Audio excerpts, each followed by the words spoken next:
Sorry আমি কিন্তু কথায় কথায় যোগ না, আমরা এটাই করতে চাই, আমাদের মূল উদ্দেশ্য এটা, আমরা হাসিতে কথা বলবো, আপনার সম্বন্ধে জানবো।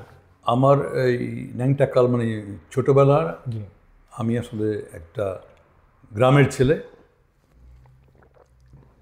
নবাবগঞ্জ, ঢাকা সদর দক্ষিণ মহকুমা, নবাবগঞ্জ উপজেলায়, আগে ছিল থানা, এখন উপজেলা হয়ে গেছে। এখানে আমার জন্ম।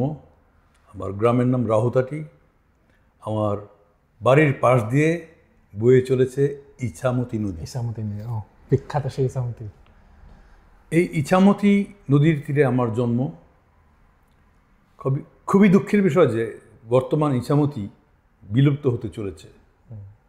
এখানে ওই পদ্মা নদীর বাঁধটা দেওয়াতে পানি আসে না, যত বজ্র সব কচুরি পানা সব এখানে জাম হয়ে আছে, নৌকা চলে না, বোট চলে না। আমরা ছিলাম একমাত্র লঞ্চ এবং নৌকামুখী যাত্রী। বান্দরা টু ঢাকা লঞ্চ চলতো, প্রচুর লঞ্চ চলত। ঢাকা বান্দরা থেকে শুরু করে সৈয়দপুর, তারপরে তোমার ফতুল্লা দিয়ে সদরঘাট, সেই রাস্তাটা বন্ধ হয়ে গেছে। এখন নৌকায়